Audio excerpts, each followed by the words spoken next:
When last we left our heroes, Brindle stood bruised but unbowed. After your victory against the rock-hurling giants and ogres assaulting the northern walls, yet even as the dust settled, a sharp telepathic cry from Lord Yarmarth shattered any hope of rest. The southern quarter was ablaze. Abithriax the Red had entered the battle. With the western gate breached, and the city was now under attack on multiple fronts. Acting quickly, Yama summoned Umami in her greatest form yet, a radiant... Oh, his greatest form? What's the gender of your warg? Or is it kind of fluid? I actually have no idea. I think he. Yep. Good question. Excellent. So he, in his greatest form yet, a radiant winged warg bounding across the sky. The two swept low over rooftops choked with smoke and flame.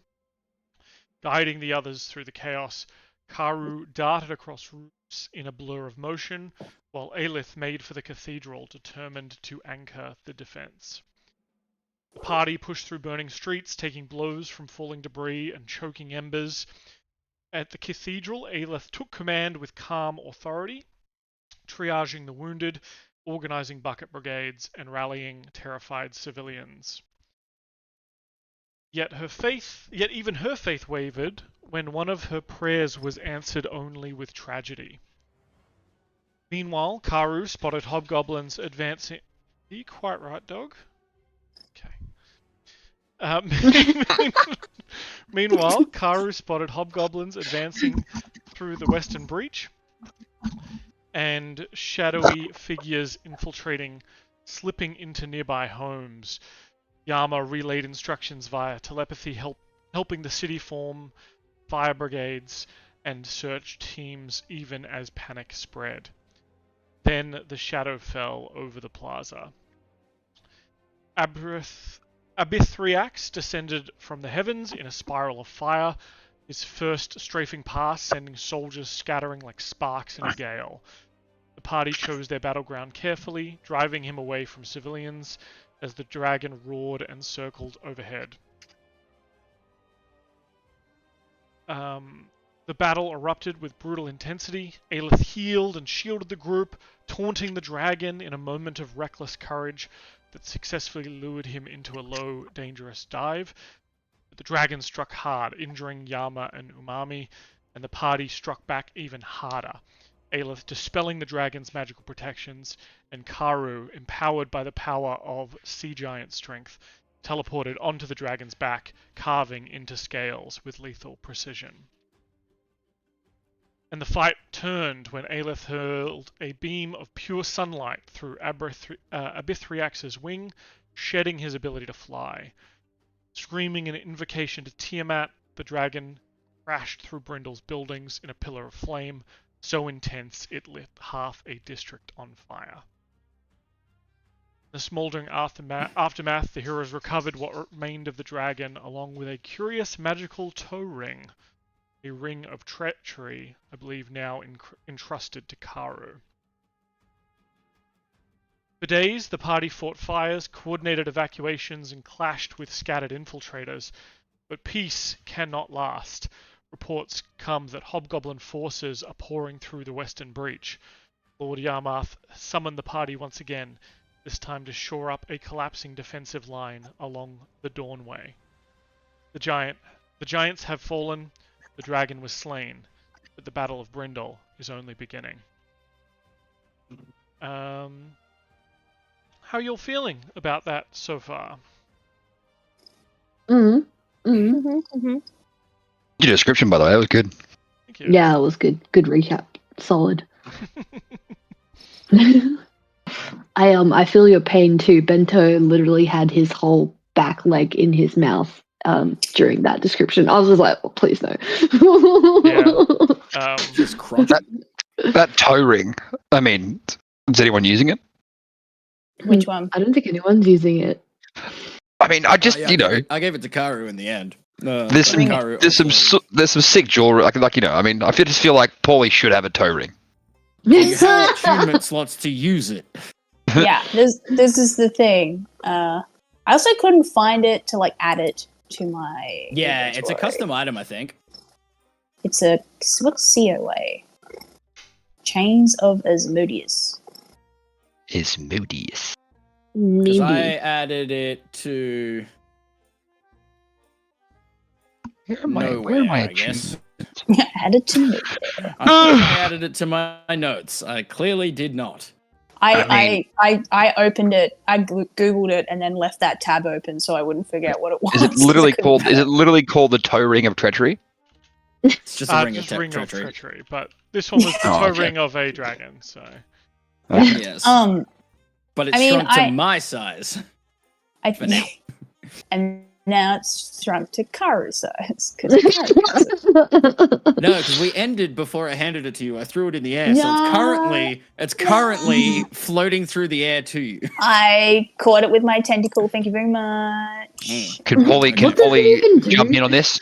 Could it be like a dexterity A roll? competition? You just come out of I- nowhere. It's a shiny in the sky, okay? Yeah, Paulie Yeah, was so you- fucking hiding under a table for the entire battle. Just sees a shiny, he's like, mine. It can be like when a band member like throws a pick into the audience and like two people grab it at the same time. Someone's mum tackles a and then small child. Yeah. Paulie, what are you doing? Smiring. Okay, sorry. I mean, look, it was just the shiny thing in the sky. I had to go for it. It's the bird instincts kicked in. Yep. You let go. Can I palm like a less shiny ring that I've obviously got in my pocket and go, there you go? We're like holding the same ring. What do you mean? I'm not even looking at the ring. I'm just like looking at the magical energy because I spent the time to figure out what it was. So if Paulie does that, I'm gonna smack him in the back of the head with the side of my blade. I just feel Paulie, like let's go. trying that kind of trickery is like insane. Like I'm holding it, and you're gonna be like, "No, this one." Yes, that's exactly what I would do. Look, Paulie, I just think rewards should be given to people who put in the work, and I didn't see you in that last fight. I didn't do anything at all to earn this, Yeah. and that's why I think wanted you get the next thing. No, I think you That's get the that's next why I thing want it, because and I you didn't earn it. participated. No. Whereas I want it because I did earn it. I Doesn't work like that, teleported them champ. to the back of that dragon. I'm just going to say this. Killian taught me some very important lessons as I was growing up for the second time, and you are dishonoring everything he ever taught me. You're dishonoring And the you are lessons dishonoring I taught his you while Beautiful you were growing up. sacrifice. Hey, It was gonna step forward gorgeous be and like, stunning. But Killian died, so like obviously Killian's lessons aren't that useful. No, they Thank weren't. you. Not a single one of them was good. But I'm trying to guilt But trip you're gonna Karu cherry here. pick this one. Yeah, I think it is going to be like, are you going to take the lessons of the guy that's still here or the guy that died at the bottom of the ocean? Valiantly. What one the will guy get that's me here the with a really ring cool without having to sword. do any effort? Let go of the ring. Fine. I like the ring. Thank you. You can try and steal it off me later because I'm Archivist sure is you now will. recording. Do you want no? Okay, so Paulie, the problem with this is that like it requires attunement. It's not just like it won't just like do the thing that it can do. Oh no, I immediately. don't care what it does. I just thought it was shiny. Okay, well, now I definitely don't I'm want gonna- to even consider giving it to you. I'm thinking about what it can do and whether. I Oh want yeah, it. no, go for it. No. I just didn't. I like- did not plan to use it. It was going to go into my looting bag and then stay there, so that I could pull it out every now and then to look at the shiny. And that's about it. I'm gonna pull out a gold piece and a knife and like hollow it out and be make like, a here's ring. a gold ring. There There you go. you go. Look, you can look at it as it glitters on the end of my tentacle. See? Ooh. It's like I hope it reflects into his eyes and he kind of like just Yeah, dazes he's- off a little bit. Please never do that again. Ooh. Why? What's wrong with my Turn away. tentacles? What's wrong with my tentacles? I turn away. Oh man. It reminds Come on, me too Ailey. much of my Ailey. gold, okay? Aelith, you will warm up to my tentacles like everybody else. I actually just look at what the ring of treachery does. That ring's actually perfect for you. It's pretty sick, yeah. It's like It's a good perfect. person who gets into the damage place. Yep. No, it's perfect. It's really cool. Would also be good for Yama, but Yama, you kind of have the ability to move damage around. Or you kind of take other people's damage, don't you? Which is why I said it was perfect for you. Oh, okay. Well, I'm going to have to probably give up my slippers, or maybe my hunter's coat. No, wait, my hunter's coat gives me AC. I mean, if it does help you with that decision, are your slippers once per long rest? Because you could, I guess, unattune from them for the rest of this siege. I guess it's kind of what I was thinking of doing, because I'm pretty sure I've already used them. I used them on the giants, so they're useless at the moment. Yep. I'm gonna unattune from my slips. I'm just gonna unclick it. There we go. Cool. So smoke still coils into the night sky above Brindle each night, glowing ember red against the full moon. The last echoes of the dragon's death scream fading into the distance, seemingly coming back to haunt you each night. Swallowed by the roar of burning buildings, the cries of frightened civilians. And for a day or two, the city holds its breath, but the war returns. A deep rolling tremor shakes the cobblestones beneath your feet. From the west, sound rises, bootsteps in the thousands, metal clattering, guttural voices chanting in harsh goblin tongue. The drums follow next, slow, deliberate, and hateful. Boom, boom, boom. The cadence of a conquering army inside the walls. Yama, you feel a flash of mental pressure bursting into your mind, but you know what this is. You don't need Yama, the Lord, to tell you. You hear it anyway, though, his voice strained and cracking. Heroes, fall back to the Dawnway. The breach is lost. They're pouring in. Hundreds, maybe more. We can't hold them without you. Behind his voice, you hear steel ringing on steel and the screams of dying men. Wind sweeps through the plaza, scattering ash around you like black snow. Through the haze, you see Brindle's defenders stumbling back, bloodied lion guard, soot-covered militia, and even sea elf archers carrying wounded comrades. Some are limping, some are dragging others, none have the strength left to run. But above the retreat, a horn bellows, long and triumphant. The red hand has taken the western gate. You all have perhaps a couple of moments here to look at each other or have a bit of a plan before you rush out. You still got to make your way across the city to the Dawnway. It's probably going to take you, a good half an hour to an hour on foot, so it's not a mad sprint. But you have a moment to prepare and ready each other before setting off. What do you do? Polly, where were you, actually? I have no idea. Okay. Under that table, I saw him. You guys have met, right? I think when I'm not around you guys, I just cease to exist. I believe that. I'm probably a figment of Yama's imagination. I don't think I could invent anything quite as chaotic as you. See, look, Kari can't see me, and I just throw like a copper at them. See, it went right through. It went right through them. No.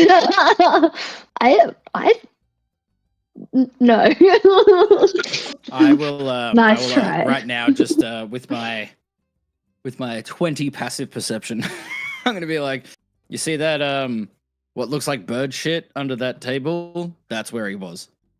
Yeah. Good spot, honestly. I mean, yeah, that's a great spot. I'm not Look, I judging. may have some small form of fear of dragons after getting absolutely obliterated by one. Extremely fair. That's Also, to be super fair, valid. Yeah. fire and feathers. Don't really No, mix. with very flammable. Fire and fish boy don't match either. I don't think fire and really anything else other than fire. Fire and old man also not good. You were fine. You fell over, but you got back up. You're welcome. I was fine because the fire didn't get me. I would not have been fine. I would have been fucking fish fillet. To be fair, I'm pretty sure the only thing that actually hit any of us was its wings. Oh yeah. Yeah. Actually, no. I think it did fire breath us once. I think it did fire. It didn't fire breath me, but it fired. It doesn't change how scary fire is. Okay. No, it doesn't. It doesn't matter how flammable. Got me lots of times. Yeah, Yama took a big brunt of it. Alyssa will just hold like fire in her hand. Like, it's fine. Like it doesn't hurt. Another turn. I just like shake my hand away, like, ow. Did cinch me. I held it for too long. Exposure therapy another day, maybe. All right, what about the sun? And I just like hold out the sun. All right. I think we are in a little bit of a hurry. Lord Yamatha's directed us, so maybe we should move on. Yeah, let's go. Sucks. As if they scare couldn't Yama hold time. the breach. Like they've got so many people. There's not everybody. 4 of us. Look, Paulie starts to climb under the table again. Paulie by like one of Paulie's legs and just start dragging him as I'm walking towards the breach. Like, come on. We need you. You'll be fine. Paulie, maybe. Are you still small, or are you like an adult now? How big are you? I have not leveled. Now? No, I have not. Actually, yeah, I should be. I'm level 12. Yeah, I need to level myself up. I'll do that now. Yes, Level you're 13. an adult. Level 13. Okay, so I will not offer you a piggyback ride because I will take one anyway. I will still offer it. Yeah. You can chill on Umami if you like. There's like a net. I'm already on Karu's back. No, I've got Okay. it. Just to make sure you guys remember too, Paulie is like 4'9". He's always been tiny. You're Sabrina That is good to know. Karu gives him a little bit of a slow piggyback because Karu then realizes, oh, my strength potion is gonna wear out soon. Fuck. What's this? Elegant maneuver. Starting at the 13th level, you can use a bonus action on your turn to gain advantage on the next dexterity or athletics roll check. That's pretty cool. Except isn't your dexterity insane already though? Yes. So like give him That's why advantage you on lean something you're into really it. good at. Yes. Yeah, true. Just become real good Yeah. in one lane. Focus on one thing. Honestly, Not like better than colours. which was be not good at anything, really. So Dan, that strength potion that I took lasts for an hour. Mhm. So But we took a short rest. So it's gone, right? Yeah. So it's because that's this totally fine. siege is taking place over multiple days in world time, and so I think it would have worn off by the end of that battle, and the time you've probably spent a bunch of time helping people out of the burning buildings, and you certainly put it to use, but it has worn off. Side now, quest stuff. It's fine. It was useful when I had it. We took down a whole ass dragon with that. So. Yeah, I'm not mad. I just needed to. This Full clarification. Yeah, no, this bird is just a little heavier than I was planning him to be. Not his fault. My fault for forgetting I'm not strong anymore. Oh, I've got like 40 rocks not in my looting bag in my pockets. Should I take them out? Karu is sneakily with one of his tentacles taking those rocks out of your pocket. Can I sleight of hand to grab the rocks as they fall and then put them back in my pocket? Only if you can Like tell into a that I'm different- doing it, which you probably can because I only got a 17. You gotta work out if you spot me doing this, mate. One second. Okay, because I'm leveling up my character. One sec. What's my passive perception? 15. No, wait, no, 18. 18.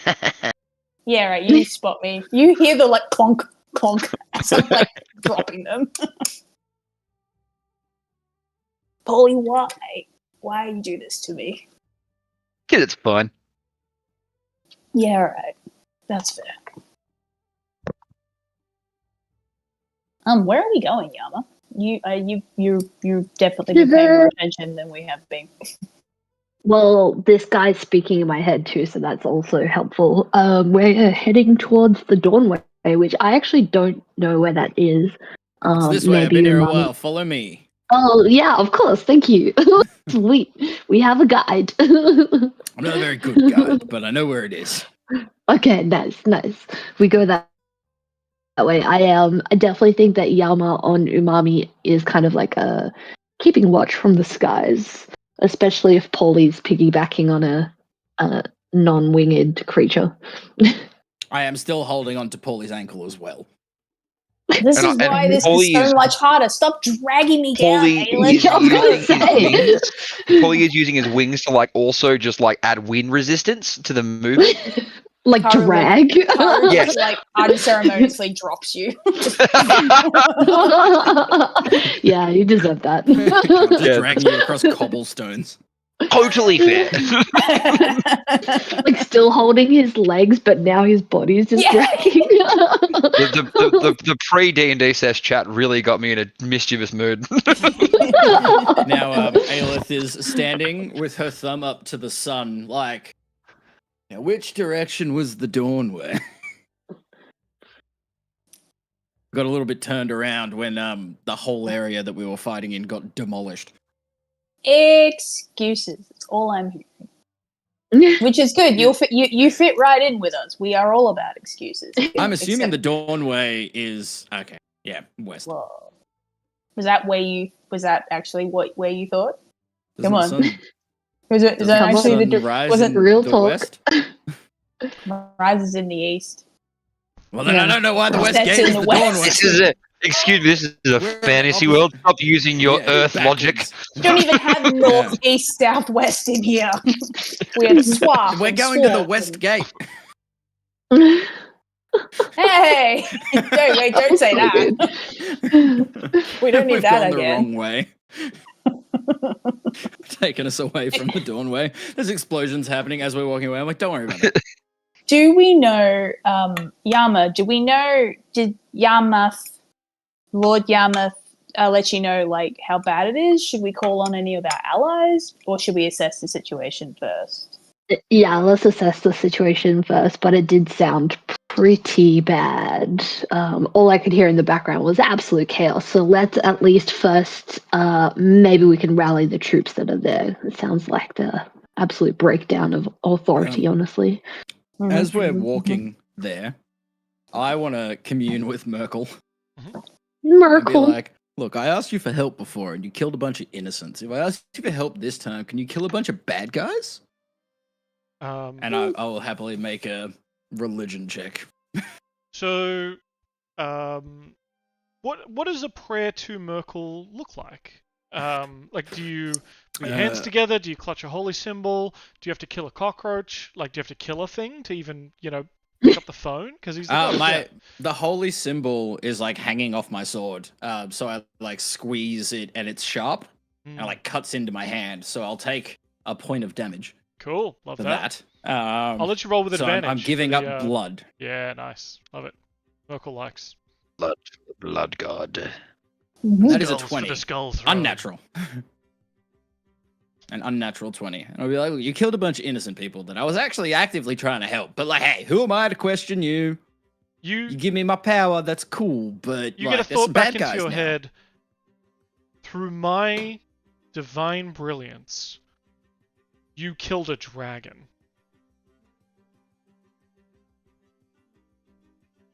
Yeah. And you want more? So goblins have been nothing for you. You're meant to worship me by doing the killing for me, in praise of me. Oh, you kill a couple for me, I'll kill the rest. Don't worry about that. Like, come on, man. This is why I have clerics. We go back? To do the jobs so I can sit back and enjoy the death while you dole it out. I'm gonna be honest. I'm a cleric. Clerics are meant to heal people. Paladins, they're the ones that kill people. Like Yama. You provide. Wait, why am I involved now?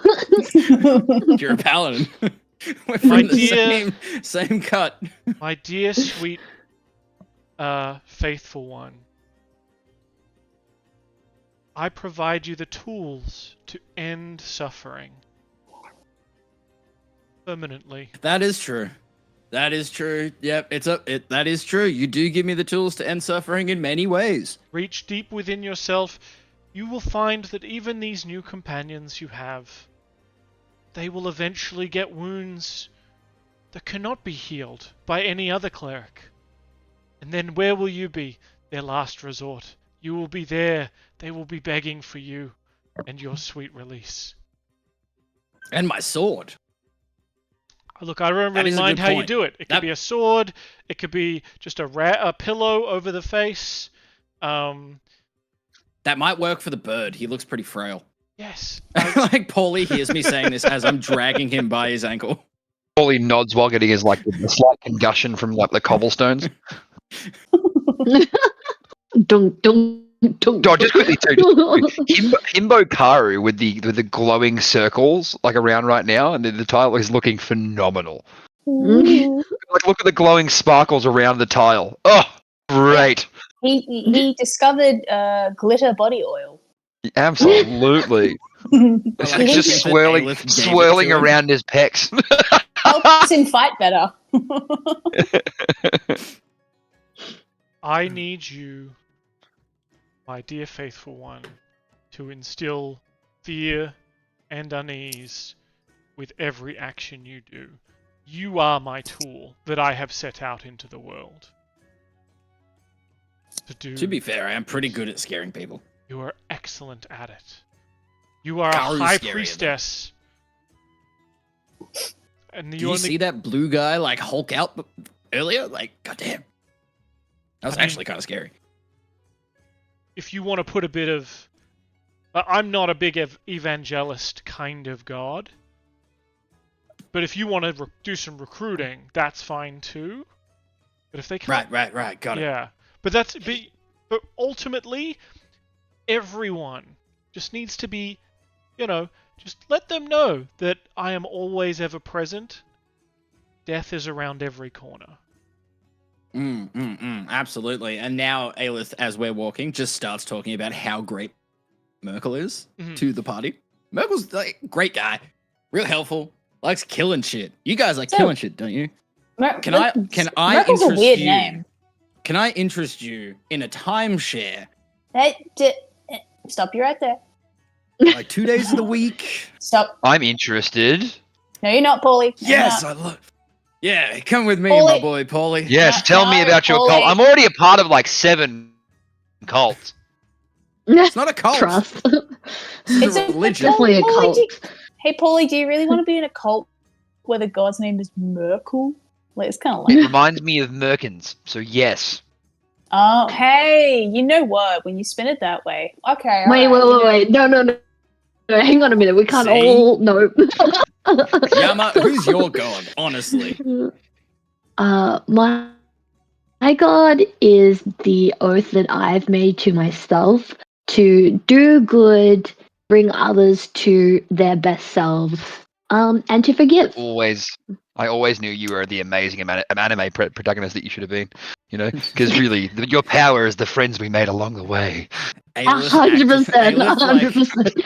Aelith yawns a little bit, and she's like oh, sorry. Hey, gods give power, and I have power. See, look at all of you. I didn't see you throwing the sun. Okay, guys, just tell me which cult am I joining today? Okay, like am I joining the Merkin cult? You're not joining a cult. You're not joining a cult. Not today.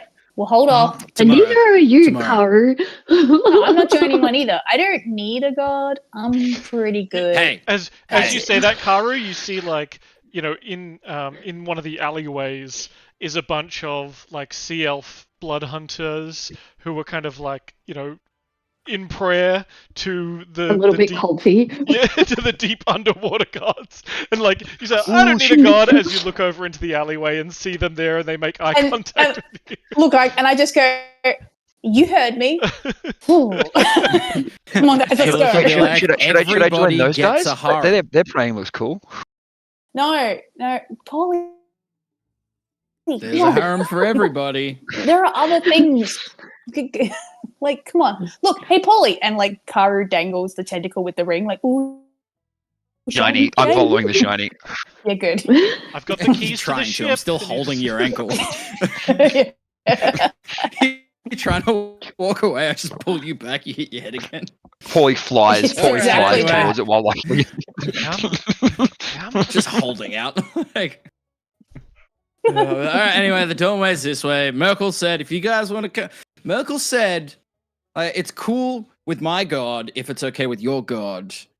If you want to come over and hang out." That's what Merkel said. Okay. We leave it at that. Thank you. You let Merkel know. We will get back to them. Oh, he knows. He's ever In our present. own He's listening to what time. you're saying right now. Well, then He can why see isn't you. he just talking to me directly? Like, he wants to Because pitch me into his don't- goal. He's got to talk You to me don't directly. worship him like I do. Well, then how does he get? No, I don't accept this. If you say yes, he'll talk to you. That seems like I'm signing a contract before I even know what the deal is. I'm not doing that. That's exactly how that works. Also, just going to point out, Merkel, we should probably focus on what we're doing. Just yeah, look, there's that too. What are we seeing as we're walking towards this? Well, I'm like, I've got my back to this doorway. I do It's, love like, the idea that collapsed. there's like, I do love the idea that we're having this weird chat and there's like explosions and screams and you know, all in the background. There's like a guy It'll be under fine. rubble going, "Please help me," and we're just Yeah, like, just like another guy. Down. Another guy's been like thrown with like, you know, like he's missing everything below his torso and he's just crawling towards us and we're like, blah blah blah blah blah blah. It's the scene from Wonder Woman, the movie, where like they're heading out to the front lines and everyone coming back is injured and like shell shocked and bandaged and limping and stuff, and you guys are just like, we're on our way on our adventure. We're arguing like to about think God. As we're walking past these people that are quite clearly about to die, like as I walk past them, they just expire. Like one by one. Like my aura I'm is not killing joining. them for Merkel. That torso guy's like, you know, yelling some god's name like to help him and save him. Like, well, I'm not joining his religion. I mean, you know, he didn't help him. What use is his god to him? Mine will help Because him. I can't- And I reach honestly, down Paulie- and touch him on the shoulder. I'm like, rest now, my son. He just dies. Karu like gets close to Paulie and just whispers like, "I think most religions are kind of bunk anyway. I mean, join them if they have like snack tables or something at the like first meeting. But Hey, otherwise, why do you think I'm a don't part commit of? any of them." Why do you think I'm a part of like 7 cults? Okay, they get me with the snacks. We're talking Yeah, about okay, religions, not Merkel- cults. They're different things, Paulie. Yeah, Merkel potato. doesn't sound like- Yeah, Merkel doesn't sound like he comes with snacks. Merkel just sounds like he comes with death. Hey, you got to know kill what I'm things to saying? make snacks. You got to kill an animal to get a steak. Got a point. On a meta level and a side note, I just had a weird thought. I wonder how Merkel would view Paulie as someone who constantly resurrects and doesn't die. Would he see him as an abomination? I think so. Yeah, just like But an I'm not thinking affront. about that because I don't know that he came back to life. That's true. Or is it something where like he would look favorably on Paulie, like the death of Discworld likes cats, that's why he gives them 9 chances? Bird people are pretty cool. But people are pretty cool. Alright, well. The smoke parts as you enter up the doorway, reveals a sight, sort of this long city street. A lot of the sides of the street have been somewhat, barricaded, or wagons and things like that have been pushed to the side. You have a pretty long eye-line shot up the road here. To your back, you've come through the marketplace, and there's this kind of makeshift barricade. that is being manned by different kinds of soldiers. And you're able to kind of get up and look over the barricade, maybe climbing up onto one of the buildings to the side of the street, or even sort of climbing up to the barricade itself and looking down. And you can see a massive column of hobgoblin soldiers marching in perfect formation down the Dawnway.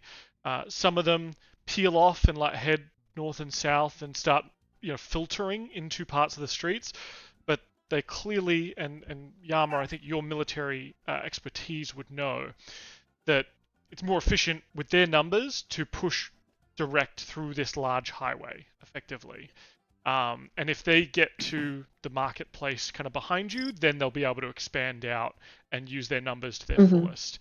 Whereas in the back alleyways and stuff, they're probably, there's a lot of skirmishes going on, but their numbers don't count for as much in those kind of choked alleyways. They're looking to bust down this barricade and push on. But you see them, their shields locked, their blades raised, and behind them lumber ogres, bugbears, warg riders. In the air are razor fiends, manticores, and more. A red banner snaps in the wind. The red hand is inside Brindle.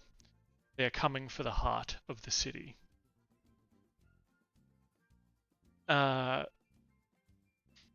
Why don't you, Yama, roll me a let's call it 2d12, and that'll determine what time of day it is when this kind of siege begins. Curious. That is 8 total, 2 4s. Okay, so 8 in the morning. So it is becoming Nice. light. That's why Polly isn't drunk yet. Yeah. Nah.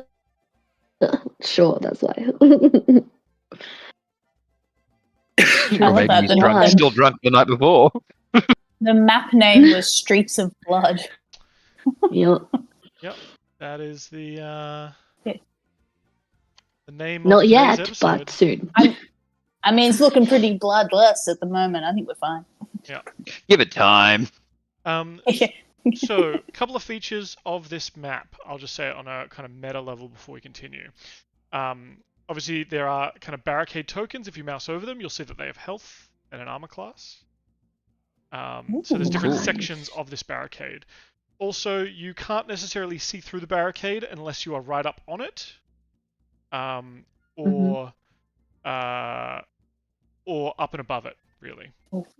You'll see Karo as you move closer or like into the barricade itself. You'll be able to see well beyond it. And moving through the barricade is obviously difficult terrain. It's probably about like 6 feet high, so you can definitely get behind it for kind of cover. But obviously you can get up on it or go higher if you raise your elevation above 6 or 10 feet. You should just be able to see over the barricade easily.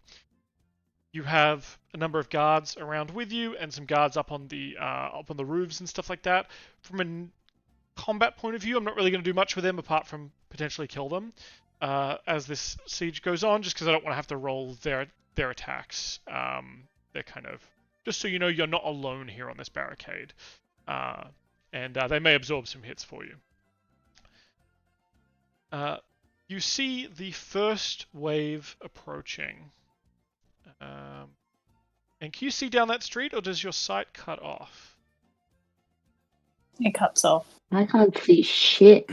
So, like, where I'm pinging is where my field of vision stops. Gotcha. Also, I can't seem to select my token. I don't know if it's because I'm Okay. under the barricade. Yeah, I If think you it's 'cause I come put you if you under come there. over one more, if you move up 5 feet, you'll be able to see further. Yeah. So if I'm in front of the barricade. There you go. Even Uh-huh. On better. the front half. Yeah. Ooh. Oh no. Oh no, like that. indeed. How far away are they? Don't like 200 that. feet. So Yikes. the clang of steel and the roar of distant fires echoes throughout the morning as you reach the barricade on the Dawnway. Smoke drifts low across the street. There's plenty. There's kind of flickering lanterns that are still here, but obviously with the sun rising, a dull glow of burning rooftops. Soldiers scramble into position. I'll change this because it keeps coming up. Settings.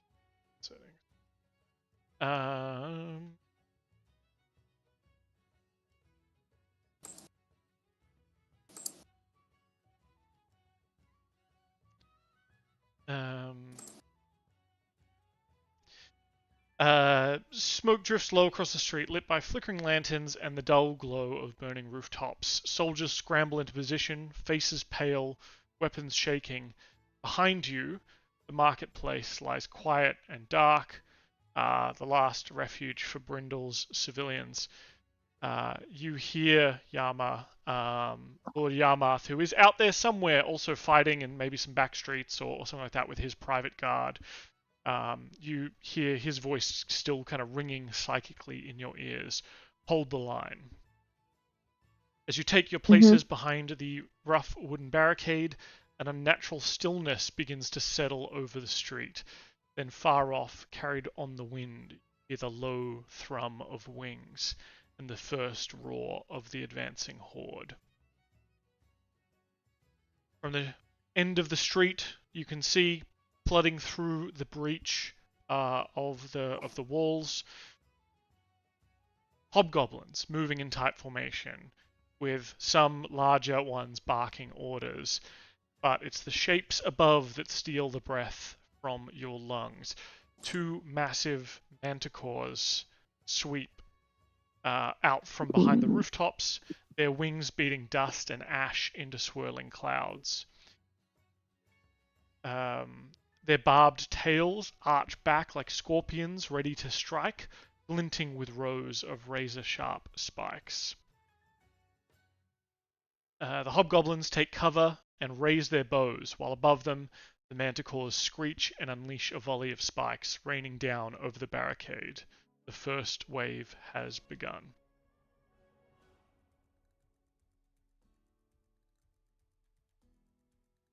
That come up? Wow, cool.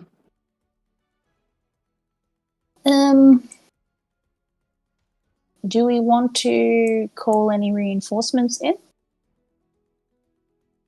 I don't think that takes long. Shouldn't we just wait and see?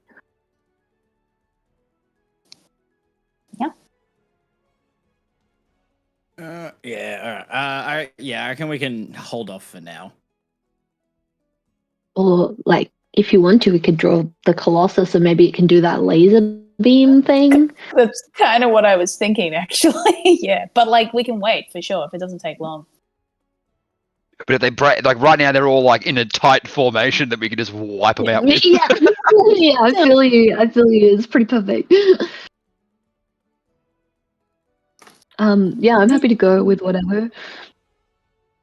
I mean, I can't afford the Colossus. I think that's a great idea. How many more allies do we have? So we've got 5. Because right now, I feel like we're fucking hoarding them. Doing what everyone does in an RPG, where it's like, no, I might need this potion later. Yeah. 100%. So I genuinely think it's using none of them though. You know, finishing the siege without using them at all. Don't say that, Dan. Don't say that. Extra XP. We don't know what's coming up, so it's like, which one do we use? What if we use this one and then later on we're like, oh, you would have been perfect for this other thing? Like, it's decisions that I don't like. Well, the other ones are a bit more like army vibes, wave, like a group of people. Yeah. Is this the first wave, Dan? You said this is the first wave. There's multiple waves. So we could decimate them so thoroughly that it scares them away. And maybe we can block up the breach if we destroy these guys really, really quickly and handily. So, should we Colossus it up? We have 5 I reckon still, we wait right? for now. No, we've got 5. wait. We haven't used We any. have 5. Okay, so what are they again? Let's just go through them again. We've got the Colossus. So we've got pirate corsairs, sea giants, sea elves, We've got the Summer Court Fae and the Runic Colossus. I What think do the the Colossus Fae is do? perfect for right now. Yeah, but what happens if they come with like another dragon? Then we use the Fae. Then we get the flying Fae or something, you know? All right, whatever. The sea giants to smack them out of the sky. You guys know Dan- what these allies do. I don't, because I haven't met any of them. Dan on a we Dan could on have a meta talked to you about level. them, surely. How long, if we start like fight, and how long would it take for an ally if we call for them? Like, how many would it I think we be? can say it's a number immediate. of rounds? Would we roll it? I think it's immediate in Okay. terms of like on a narrative level, you thought to call them earlier and got them into position. Yeah. Okay. Cool. It's not like, hey, oh, we need you now, and then they turn up at round 7 or then whatever. cool. I think from a narrative point of view, Yeah. it's, you know, yeah, on a meta level, it's like we've done it now, but I think this is like is it Shadow Dark or Blades in the Dark or whatever it was. Blades in the Dark. Yeah. Where it's like, here's something I prepared earlier. You know, it's kind of a flashback to Flashback. we had the Runic Colossus Well, in that's cool. position Well, then- already, or whoever. Yeah. So like we're kind of leaning towards him, but we're also kind of leaning towards Wayne a little bit. So let's like just go, and then we know that we can call him if shit gets bad. Like if we I go say through fuck a it, round. we ball. Fuck it, we ball. I say fuck it, we ball. You know, What just do chuck you- it out now. I would like to add that the first issue we had with the giants that were throwing stones at the wall. The second was a dragon. So I feel like this has to be harder than the dragon. Well, those are manticores. I feel like Kara's saying that in person. He's like in character, he's like, those things? Those big things? I don't know, man. They don't look easy. I'm not saying that. I'm saying this is probably going to be more No. of a like they wouldn't No, have I'm sent agreeing. a I'm sorry. dragon I'm- in. I'm roundabout agreeing they- with you. Yeah, in a terrible yeah, way. no, I get that. I get that. Like, I feel like unless this wave is gonna unless this invasion is gonna be chill because like they thought the dragon was gonna clear everything up.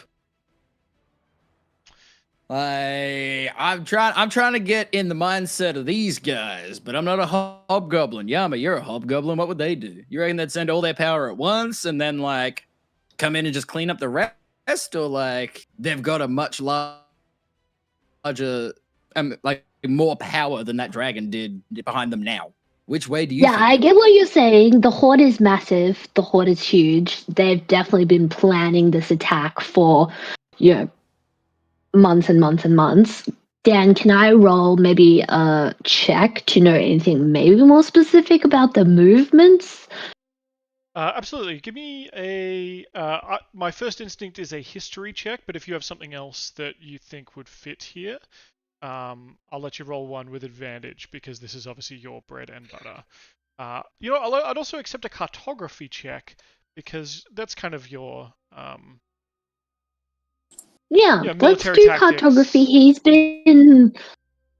been flying, up and about, and they've been sailing all over this terrain. So who knows?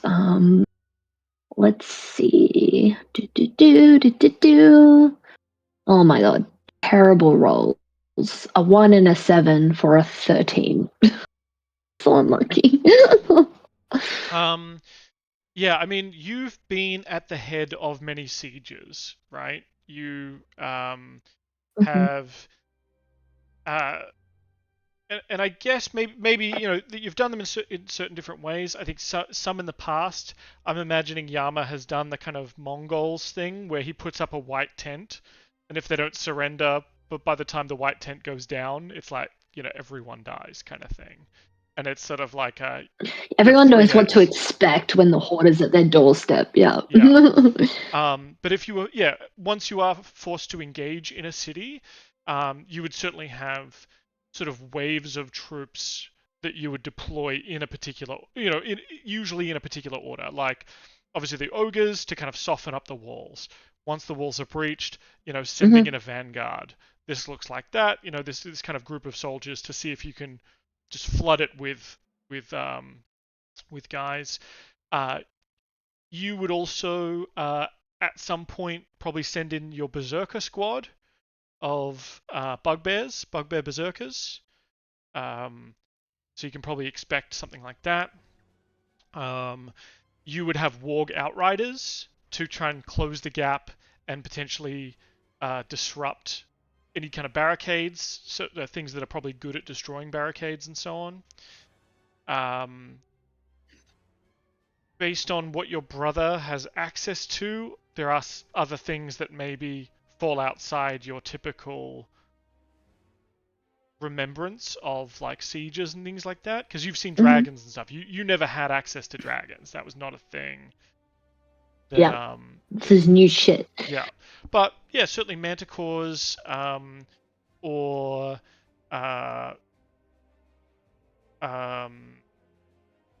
yeah. So you think that this first wave is probably ranged pressure and a flying harassment to kind of.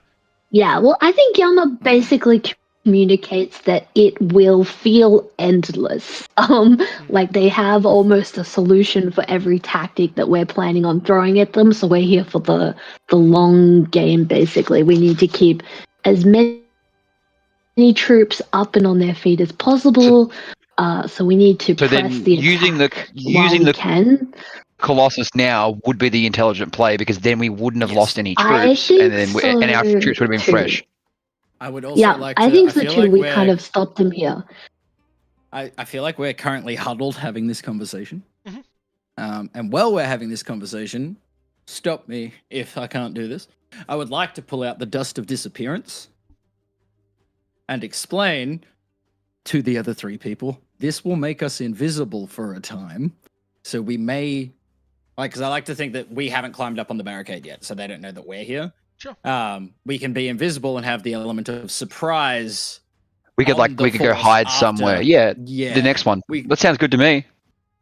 Yeah. So we can we have a few minutes to set up and surprise them for any of the stragglers to get through, sort of thing.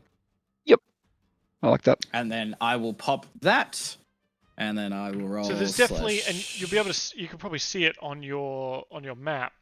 On a meta level, there's certainly back streets, and obviously there's rooftops you can climb up on. Yeah, I was looking at that. So there's ways around the barricade that's not necessarily going up and over. They may also begin to use those avenues as well, right? Yeah, I thought so. And I'll say as well, the barricades themselves obviously have a certain amount of health, so for them to break through the barricade, they'll need to destroy those first. We'll probably have some kind of like the barricades can be repaired between waves to a certain extent. Yep. Yeah. We have. Could I have umami? Oh yeah. On this map as well, please. Wait, do we want to do I won't. Sorry. You go, Kate. So I won't take any kind of like invisibility or anything. I feel like if anything, Yama is more likely to paint himself a target, I guess. Aelith is going to say, Aelith is explaining, we should have the element of surprise here for this round. For this wave, wipe out as many as we can, and then I reckon jump out and be like, I am here, and then call them to you. Because I feel like we can do more if we can move that's totally beyond fine. The wall. Yeah, that sounds good. No, that's totally fine. So Yama will jump in on the second round, and he will be like ready and mounted on Umami, hidden behind the wall. Umami's invisible too. If you were sitting, No, I don't think Yama wants. Because then you can jump up and just drop it. Oh yeah. Yeah, okay, that's cool. I didn't realize you could make all of us. Cool. Good. Yeah, anything within 10 feet. It's like a 10 feet. Do I have to stay? Do I have to stay within 10 feet of you? No. While we're talking, I crack it so we're all invisible, and then we can all go our separate ways. Oh, okay, cool. Yeah, it's like a fade dust of invisibility. Yeah, because I feel like Paulie and I are probably better off like sneaking over to the other side of the barrier and kind of pinching them. You going up north, me going south. Yep. And we come from one of the side areas as they get a bit closer, because I don't have ranged attacks. I have up close and personal. I can't do anything until I'm closer either. My furthest attack is 60 feet. And That's cool. Yama, Yeah. you're pretty sure that this first wave will stop kind of where they are and start firing their longbows as a kind of like first. Oh, so they're just going to try and kill people from like behind the barricades. Yeah, Roger. Okay, so They're gonna we've got to soften get in you there. up. Yeah. All right, Yeah, Colossus. Yeah, probably gonna fly Yeah, in. I think the Colossus is a Yeah. good call. Call the Colossus. If we can get it. Oh, wait, are there scouts in there? Are they our scouts? No. What? Oh, the guys on the roof? The Colossus. Yeah, they're all your allies. Yeah. Everyone on the right-hand cool. side of the barricade currently are your friends. So Makes do sense. we have any opportunities before? Like, do we have any opportunities to move now, or are we in initiation? We're kind of Initiative. You can be anywhere kind of to the right-hand side of the barricade, I think. I think you guys have arrived at the barricade and can kind of set up. If you push beyond the Okay, barricade, the encounter has started. Yeah. Okay. Alright, Okay, I'm I'm- gonna climb. I am I'm gonna- to that roof. Yeah, I'm invisible. You might just have to to the set barrier. your altitude above 20 Damn it. to get above the roof. Oh, they actually do Yeah. that. That's cool. Okay. How do I Smart do map. my elevation. 20. So Oh, cool. Paulie, are you Oh, going wow. north or It even south? opens up. I'm going south. I'll be It actually even opens up Okay. the field of view. That's so cool, Dan.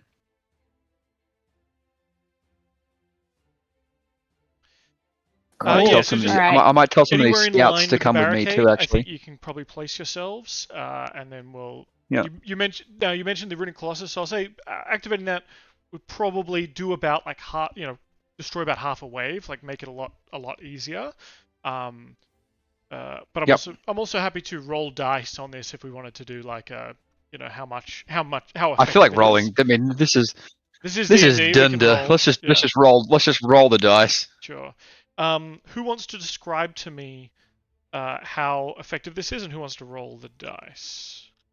Oh, I feel like Yama should stand up right on the barricades, give a monologue it's not Yama. to This the is, enemy forces. Huh? I reckon nah. no, we're killing these guys first. It's when the guys start These marching. on us that these we do guys them are all. nothing. These guys are just like a vanguard. Like Yama is crouched okay. with Umami on a building top, and he is invisible. He's totally down with this plan. But I think if we set up the runic colossus as a big target, and let's just see how effective it is. Yeah, he's got to be close enough to hit him. They're like 200 feet away at the moment, so he's So probably I going to think have the runic to. How colossus is long's going to be the like laser? almost like a one-use spell that does a lot in this fight, Okay. and then is kind of Like narrative. an AOE. Yeah. It was like an AOE Okay, beam. let's- I'm thinking like a I- beam, right? So like, because this colossus is massive, right? Huge. Yeah, I like to think that this vanguard is like getting like ready, and they're like hup, hup, hup, hup, and they're like calling commands, and then they're just about ready to start firing, and then they get the like Jurassic Park like ground shake happening, and they're all kind of looking around. Yeah. Is that one guy's like is holding that their ours? coffee, and that's just like. Boop. Yeah. It's like, is that Fuck. is that ours? And then they just see like coming above like the barricade, they just see like the top of the Colossus's head, and then they This kind of also go, be really "Oh funny. fuck!" And then a Godzilla just Could be beaming at really them. funny if the giant that I told to walk in that direction for a while just finally appeared, like rocks up behind these guys as well. He's like, "I'm back." Just gets wiped out. Yeah, I think they Cool. the hobgoblins are all kind of marching, right? Very uniform, very military strict, and they sort of come to a stop. The ones in front have shields, and they've kind of raised their shields. There's a bit of a volley from the defenders of the barricade, but those arrows are kind of clattering uselessly off the shields of the hobgoblins. Behind that shield wall, the hobgoblin archers are all kind of getting ready to fire. After the wave of arrows has stopped, they're like, haha, we're fine. They all get ready to take fire, and then from over one of the buildings, you see the runic colossus kind of stand up, much like the colossal titan, just peeking its head up over some of the buildings. And and it brings its massive hand up and over, pointing at the line of hobgoblins. The hand itself starts to glow and becomes another sun in the morning dawn here in the Dawnway, and just lights up, and you just hear this lance of and just like cuts across the formation, and a scream of hobgoblins. Who wants to roll? We'll call it a d6. You roll a d6 for me. Me. Okay. I mean, Do it. anyone else? Okay. Roll 1d6. Well, the pressure's high. Okay. Why'd I put my hand up? One No. isn't great. You knock out, we'll say, how many guys are here? Two. One of the manticores. I just rolled a dice come for on. fun and got the 6. I know. Where? You wipe out a couple of the longbowmen. One of the hobgoblin kind of soldiers, and you do a bit of damage to the manticore. Or one of the manticores. Timmy, can you roll a 1d6 just to see if everybody does significantly better than me? just. Okay, great, cool. Oh, a cool. 1. Right. There you go. Yay, It's all even balance. Stevens. That should really give us a 3, Dan, please. That's a nice average. Look, alright, well, Nice average. I'm generous as well as fair. I'll do a little bit more. We'll trim a little bit more off here. A little bit more of the fat. Yeah, we'll take off a few more. I can't wait to befriend a manticore right now.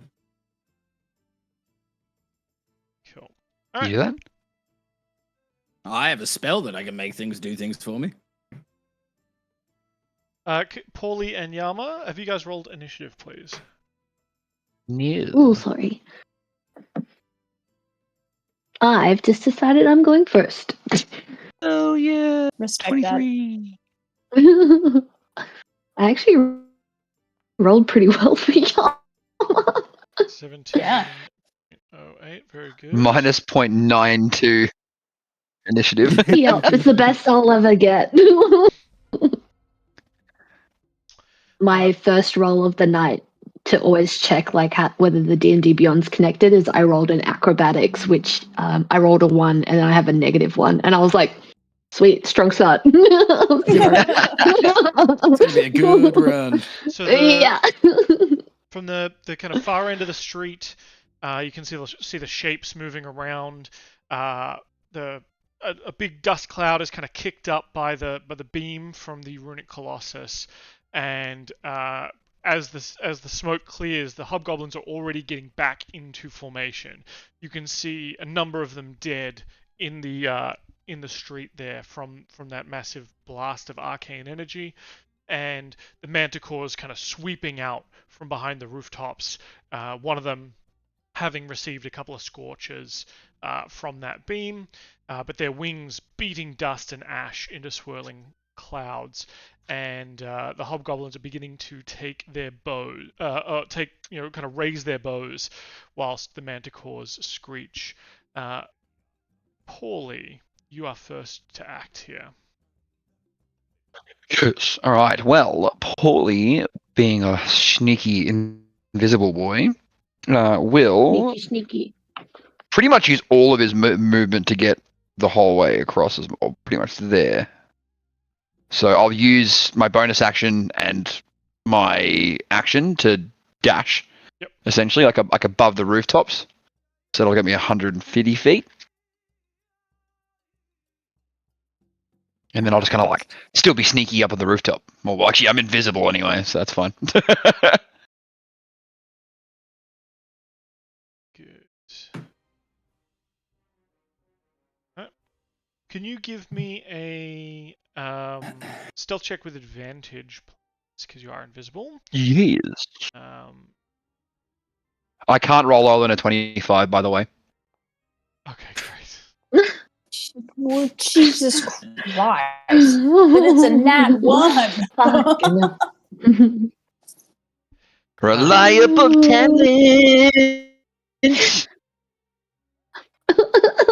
No wonder you built him exactly the same as he was. That's the thing. I love Paulie. You know what I mean? Like, Yeah, I love that. I might change Paulie. Starts changing Paulie and you go, no, never mind. That was a silly idea. I love Paulie the exact way that he is. From your vantage point, Paulie, you see, obviously the hobgoblin kind of longbowman. There seems to be almost like I don't know how Paulie would think of it, or what kind of terms Paulie would think of it. Like the ones in the front here are kind of your deck scrubbers, right? Your ones in the middle line here are kind of maybe your lieutenants, or like your seasoned fighters. And the ones here at the back are kind of your lieutenants, or maybe, not necessarily your captains, because your captains are like your generals but these guys are kind of like the lieutenants, the kind of leaders of this. And you see one that looks like a squishy kind of Killian-esque Sorn. Oh, I guess you never met Sorn, but a Killian-esque kind of hobgoblin. Yeah. Yeah. But the one of the lieutenants is he's standing there and he's kind of ordering all the others back into position after they've kind of got scattered by that big lance of the squishy one is cool. Or this one here that's highlighted. Yep. So you got these two lieutenants and then a squishy one. Okay. And then the kind of rows. So it's like, do I kill a manticore or do I kill a general first? That's the question. All excellent questions. The manticores are probably about 30 feet up, and they begin to fly forward. What are they?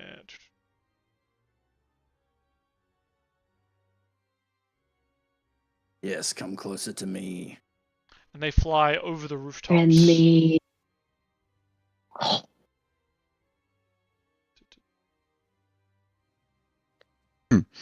Aelith. Would they go out of vision from the thing from the army? Oh, as in like, so they can no longer be seen? Excellent question. Guess we'll see. Yes. Aelith, and then Yama, and then Kara. Alright, I am going to move across the roof, so 10 feet, 20, 30, 40, 50, 60. I'm imagining there's like an overhang of this roof here. Yeah. So Like these gaps are probably pretty small. Yeah. I think the only one you're going to run into trouble with is like this further one, right? Maybe this one, but it'll be a very small gap. Yeah. Yeah, I'm just going to move up to here and continue chilling. Can you also give me a stealth check with advantage, please? Because whilst you are invisible, you are not silent.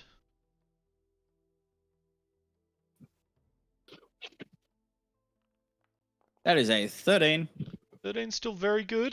You're kind of in heavy armor, so there's a bit of clanking on the tile roof. Oh no, I'm not. I'm not wearing any armor. Oh no armor. Okay, well, maybe all the jingle jangling. Yeah, no, I've got the tattoo. Oh, that's right. Maybe it's just jingle jangling of bone necklaces and I like to think maybe my sword's like dragging. I'm not thinking to sheath my sword. I'm like, well, yeah, it's occasionally tapping. The skull tchotchke on a chain that's on the connected to the pommel of your sword, sort of like dangling about, making a little bit of noise in the breeze. As you hustle across the rooftop, but you are still quite far away from this army, so you don't. I accidentally startle some birds. Sure, yeah. As if they weren't already startled by the giant laser beam that just wiped out like 10 people. Exactly. Yama. Yama has enough reach with his beautiful friend Umami. Upgraded Umami can reach this. I don't know if I can select both of them and move us. Yes, at the same time. Nice. So we are going over here. Umami is going to, in his invisible state, we're going for the wings of this manticore. He's going for to mangle it, basically. Wait, did that just roll with advantage? Oh no, I just natural 20. Amazing. Has that auto roll damage? Is that what that is? Is that 10? Yeah, so 10 damage total from Umami. I can't see the. Oh, I saw your dice roll, but I can't see the like little card. Roll selected. Oh, whoops! I do. Just above the little box there. Yeah, change that to the little roll. Yeah, don't worry, I got it. Want to see your numbers? Sorry, nice. sorry. Very nice. And then going for the claw attack. Less awesome. That's a 16. Yep, that's still. No one else can see that again. I'll just reveal that to everyone. Wait, really? I have picked public roll though on my thingy thing. Unless are you rolling from D&D Beyond? Yeah. Maybe there's an option in there that it's not public. I don't know. Weird. Anyway, I can keep making it public. Then I. Thank you. Sorry, I don't know how to turn that off. All right. Well, that is Umami's turn. Umami gets. Wait, no, he. Oh, it's meant to be one with beak, one with claws. Yeah, you've done that. Yeah. But I moved twice, so actually he can't attack at all. I totally just spaced. Oh, stop cheating. Shit. Stop cheating, yeah, literally. But somebody else can attack twice, thankfully. Damn it! So he gets 17 damage back. That's so sad.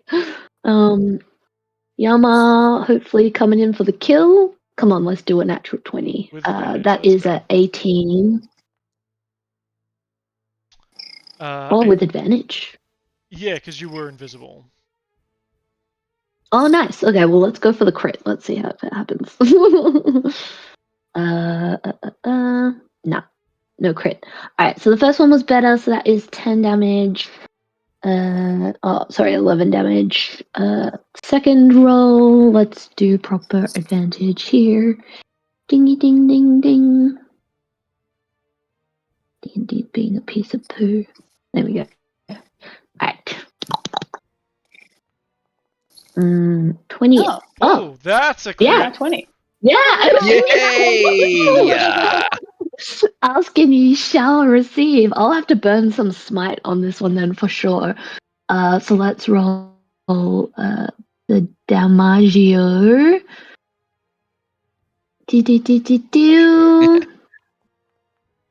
Joe Damaggio. Wait, did that only roll one? This is so ridiculous. Just roll me the crit damage. And then I will burn I only have second level spells left, so this is plus 4d8. So I'm taking these double damage, right? So I'm taking 27. Yeah, and that was 20. Oh, wait, I double the dice for the smite as well? Correct. Oh my god. So instead of 4d, is 4d8 a level 2, is it? Yeah. Yeah, so you would roll 8d8. So do I double what I roll? Okay, nice. Okay. So that was 23 plus. Sorry, I've done this in like the worst way for us possible. It's like full maths. So that was 23 and then a shitty 9 on the next 48. Cool. You've definitely bloodied this creature. Do you want to describe to me what that looks like as Yama comes out of invisibility with his katana riding Umami? So we were actually like above it, so I feel like this poor manticore just feels these like scrape of beak and claws that kind of graze it, and then absolute piercing pain as these like slashing overhand, katana strikes just hitting at its shoulders and neck. Yeah. Hell yeah. Woohoo! Ding ding! Alright, that's your turn complete. Haru. Yeah, Karu's gonna be sneaky. I already measured it. I'm gonna. Yep. I'm gonna. Whoa. Whatever. You'll need to set a waypoint. You'll need to go out there and then up because there's a wall there. What? Like here? Yeah, you'll have to go. Or can I go like meh? Yeah.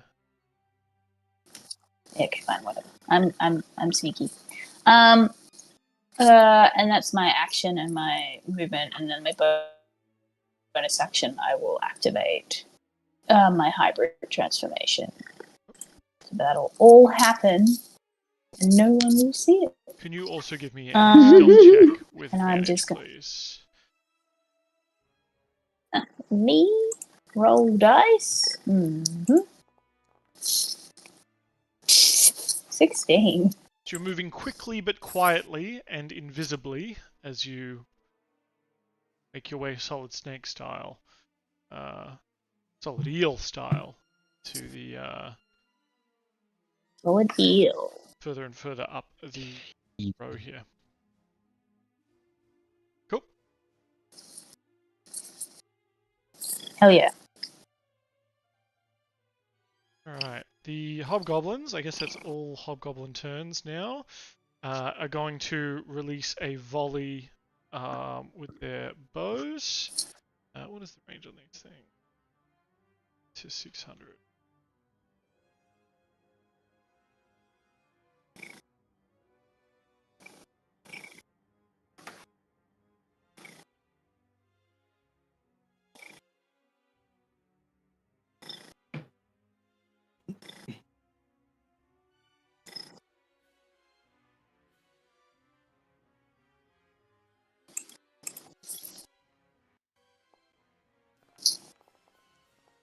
So a volley of arrows over the top of, up and over the barricade itself.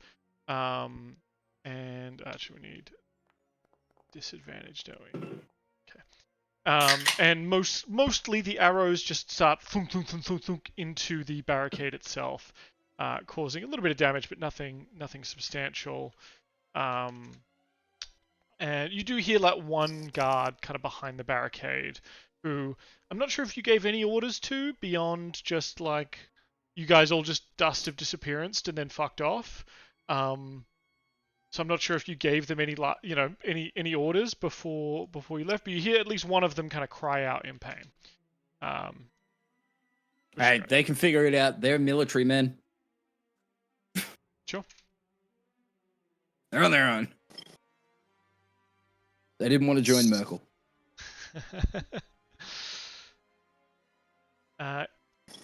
Having said that, though, so Yama, you're kind of visible. What's the range there? 100. Can this even get it? Yes, but with disadvantage. You see one of the. I would be down 30 feet. Oh yeah, that's fine. Yeah, sorry. One of the hobgoblin kind of captains throws a sees you and Umami, readies a javelin, and throws it. 17 to hit. Was that at me or Umami? Umami. That's definitely a hit. That's 6 damage onto Umami. 6. Alrighty. Cool. Manticore. Manticore begins flying up over you, Paulie.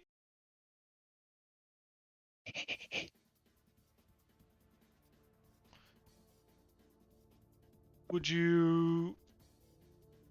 It's probably like just above the rooftop, skimming above you. You definitely feel like the pressure of its wings beating as it flies over you. Do you think they can see it above the roof, like the army, from where it would be? Yes, I think so. They could definitely see its tail, and they could see it. Yeah. Okay, all right. I think whether I just straight up kill it, then go back into stealth, and then go kill the general. Well, I'll say if you would like to use a reaction to come out of do an attack of opportunity because it essentially flies right over you. So you can use your reaction, or you can hold until it's your turn, obviously, and do your normal suite of actions. I might just do my normal suite of actions. Okay. Before that, though, so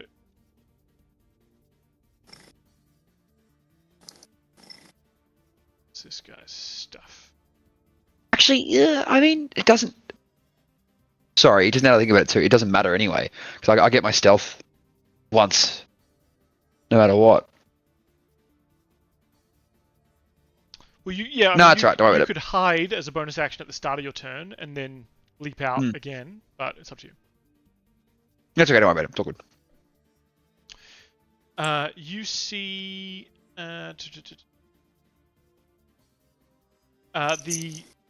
from looking out over the top of the rooftop, you can see, and I guess Karu, you'd have a pretty good view of this as well. Aelith, you're probably a little bit further back, so I think from the angle you may not be able to see this as effectively, because it's on your side of the street as well.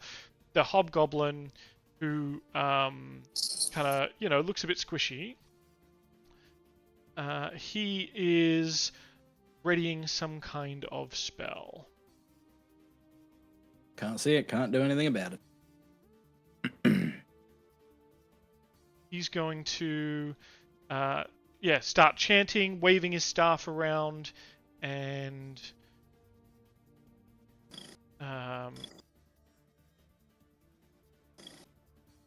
you see a ball of fire erupt from his hand and launch itself at the barricade. With enough ale, maybe they can be inured against the horrors below. And light the barricade on fire.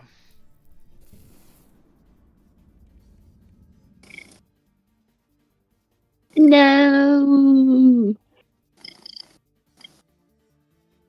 Well, hopefully the idiots on the other side have buckets of water or something. We did do a bucket brigade, so maybe they're practiced at that. Yeah, I did yell at them, and if they forgot to bring more buckets before, Merkel's gonna kill them. And by Merkel, I mean me. Distinct lack of buckets over here. You're dead. Paulie, your turn. Absolute nerd. Yeah, so because I kind of want to do this without them seeing it, like the army seeing it, so knowing, giving away my position. So I want to be sneaky about this. But I'm definitely going to stab. I've got a dagger out instead of Shrimpy right now. Mm-hmm. Shrimpy's put away, so I've got my talon out and a dagger. So I will attack with Talon's Wrath, try to get it right in its belly. Yeah, I mean, I think from this angle, they may not be able to see you, but they'll know you're there if you attack, right? By breaking stealth, the idea is, or breaking this invisibility and attacking, they become aware of you on the field of battle, but they may not know exactly where you are, just by the fact that that's where I am. Where I am is what I was worried about anyway. That's fine. That's totally fair. But you can kind of sneak up underneath this, fly along underneath this manticore, and Talon's Wrath with sneak attack. 29 will definitely hit.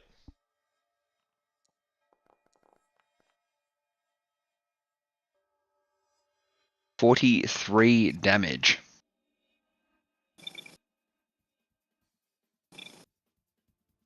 Very good. And then I'll attack with my Dagier as well. Now that's your bonus.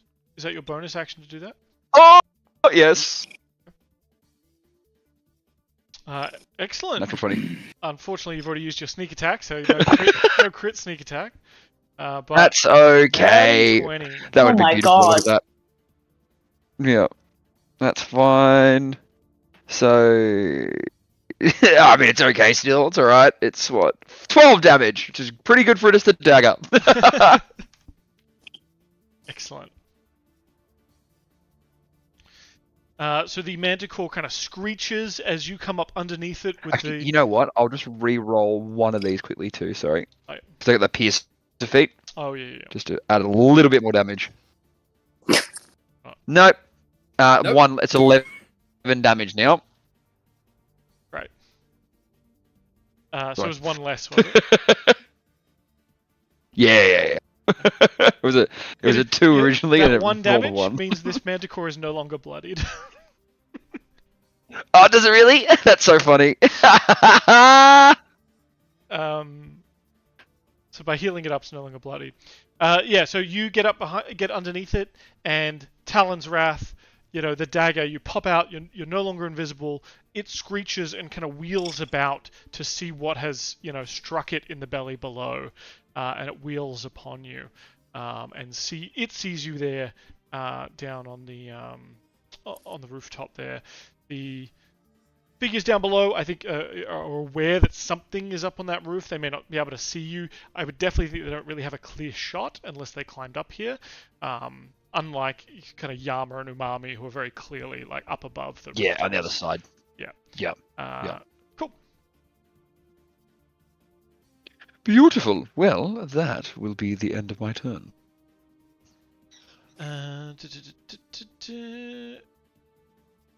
One of the captains, who's kind of berating the squad, getting them back into formation after they've done their first volley. He's yelling at them to keep going. He is also going to see Umami and Yama as a bit of a threat here, and he also has a javelin. No more of these damn javelins! 16 to hit on Umami. 16 hits. And that's 5 damage. It might have already taken the damage. It might be auto taking the damage off him here. I've got him as 30. He's on 30. Oh, he is, so I'm going to add 6 back because I'm doubly taking it off. Yeah. He's going to die super quick. Nice. Speaking of dying super quick, the Manticore, who you've been fighting against, is unhappy with what you're doing to him. That's fair. And so, what's his multi-attack? 2 attacks, 1. It's bite, 1.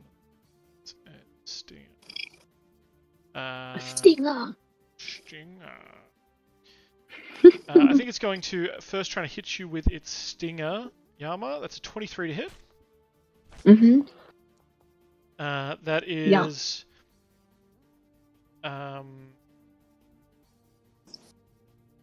very cool. Whoa, alright. Was that a... Why is it rolling so much damage? It's crazy. Oh my god, I don't like to hear that. Oh, yeah. Okay. So you're going to take...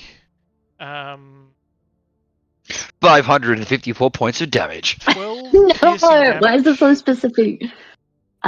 Is it magical? We'll say no. Sort of Okay, natural. beauty. And I need you to make a DC 14 Constitution saving throw. Alrighty, here we go. Ready for I've good got juju? Nailed it. That's a natty 18. You're very lucky, because I've got here that you rolled an 11, because I think it auto-rolled for you. But I will accept your roll, because you probably couldn't see that one. Nice. Alright, so instead of taking 29 poison damage, you can take half, so we'll call it 14. Ouch. Oh, I am actually immune to poison damage. Are you? And I think that is from the Hero's Feast. Are you? How good! How good! Yes. I've got it written Hero's down Feast here. gives immunity to poison damage and immunity from poisons. There you go. Ignore that 14 poison Amazing. damage. Hell yeah. That's so good. I wrote it in as a custom adjustment, and I was like, "What the hell is this?" Yeah. So the stinger grazes into your armor, and you can feel it trying to pump poison into you. It kind of gets in one of the chinks, and you can feel it kind of like pulsing that kind of poison into your veins. And for a moment, it hurts and it burns, But you remember that excellent meal, that hero's feast that Aelith That put was on so for you good. the other night, and you're easily able to kind of bat that stinger away. Well, the Manticore is going to take a bite, or try to take a bite. Yama in his head is You can try. But yeah, Yama's thinking about giving Aelith a... Sorry, go ahead. Sorry. No, it's fine. 23 to hit Umami for 8 damage. I think it's taken him down to 36 now. Speaking of the creator of the Hero's Feast, Aelith sneaking across the rooftops invisibly thanks to the dust of disappearance, or disappearing. You see Paulie caught up in a fight with a Manticore. Yeah, I'm going to run forward 30 feet towards the Manticore. And I guess it's time to not be invisible anymore. What can I do at this range? That could be. What can I do up here? So I can cast a cantrip as an action. And am I able to cast a spell as a... No, that's a second attack, isn't it?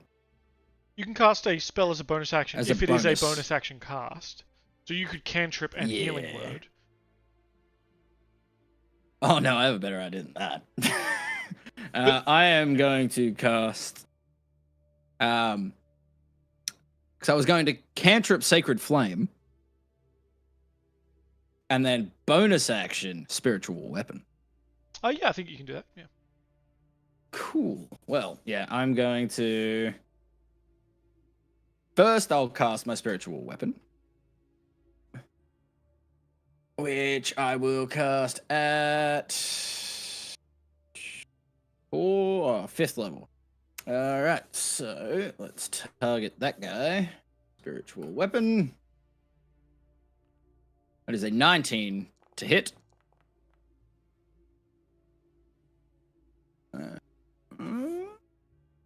What? It didn't give me any damage? Oh, there. 19 to hit for 24 force damage. 19 to hit for 24 force damage. That definitely hits. And so can I... That summons there, right on the Manticore. My invisibility drops. And then, when the Manticore... Like, I like to think a sword just, like, comes up from below and stabs it in the gut where it just got stabbed by Paulie. I'm imagining it's, like, ghostly, necrotic looking... Oh, yeah. It's like... Yeah, it's not... It doesn't look nice. You don't want to be anywhere near that. And then... Now that it's looking over at me, because I'm like standing there directly in front of it, I like to think it's facing me. Yeah, it's because it's mid-flight, remember? So it's, like, so it's flying in the towards you, much like the dragon was the other day. Yeah. Yes. Is the spirit weapon? What is this? Create a floating special force that runs a weapon of your choice. Lasts for duration. Force piece within the range of your choice. You can make one melee spell attack. Against one creature within 5 feet of the force. On hit, the target takes damage. Blah, blah, blah. It was a bonus action. I can move it later. Yeah. Cool. All right. And then, as it's flying towards me, I'm then also going to cast a Sacred Flame at it. Which it needs to make a Dex save. DC 18. That is a 3, so that's not going to do it. Not very dexterous, apparently. So 18... Dexterous. 18... Or 15 radiant damage. And then I have Blessed Strikes, which gives it, like, bonus, like, buffed damage, but I like to think that the Blessed Strikes, like, it hits, and then 3 more small spectral knives, like, go into it as well. Yes. Much like my spectral weapon, but they disappear. Cool. So yeah, the ghostly blade comes up in front of it, Paulie behind the Manticore. Aelith, you're kind of bombarding it with this kind of radiant, sickly death magic. As it kind of flies around, it begins to kind of wheel around to try and hit Paulie. But But it is Yama's turn. And then we've got Karo on deck. Floaty Blade is so cool. Oh my gosh, so sorry. Alright, so Clarifax. Yama is gonna keep wailing into this Manticore. We're gonna have Umami go first with his beak attack. Pew pew. That is a 10 to hit, maybe not. 10 is not enough, I'm afraid. Here comes the natural 1 on the claws. Umami having a very off day. This is my bad. This is retribution for cheating last turn. What goes around comes around immediately in my life. Usually karma is instant, and that's fine. So this is Yama's double hand strike down for 21. See what comes up on the Damaggio. Oh, almost maximum damage. That is 18 damage from Yama. Yep. We'll go with the second strike. Coming up and across the neck of this Manticore. He's really trying to finish it off. That is a 25 to hit. And, oh, yeah, some pretty good damage there from Yama. Again, that is 13 damage. 13 is Oh, good, but yeah. not enough to finish it off, I'm afraid, as you and Umami are kind of wrestling with this thing in the air. Umami trying to dig his snoot and his claws into this creature. Your cut's a lot more effective into the Manticore, but it is still breathing, its wings still beating, still clawing at you. Though. Do you think I can give Umami a potion of healing?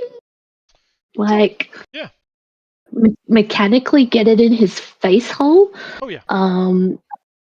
Alright, I will. I mean, the real trick is to not lose a finger while doing it, because While doing he's like, treat. Delicious. Alright, I've got just a standard potion of healing that I will give him here. Please roll for me. D&D Beyond, thank you. Oh, almost max. Beautiful. He is extra 9 points for him. Excellent. Done.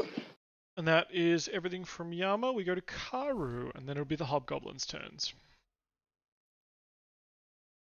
Cool. Karu's just going to keep sneaking his way to get a good position. I just found out that, or I just read that because I have the charger action, when I use the dash thing, I get an extra 10 feet, so I can get 120 feet. So Karu's going to just sneak to there. Sneak. I'm a snake. And that was my action and my movement. I will bonus action activate my Crimson Right. I will do cold damage to it because it would have shut itself off after we did our little short rest. So I'll just take a little bit of necrotic damage there. And I suppose a stealth roll is probably in order with advantage. What kind of things break the invisibility, Dylan, on the dust? Making an attack. Okay, that's about it. Gotcha. So, and like casting spells, I assume. I got a dirty 20. But this blood right is kind of not a spell. Any so offense. Yeah. It's technically the actual. It's almost like a ritual in that it like cuts himself and the blood seeps in from memory. Sure. It's weird. Yeah, it physically says immediately after an affected creature makes an attack roll, deals damage, or casts a spell. Okay. Yeah, I'd say the Crimson Right kind of falls outside of that. Yeah, you've got.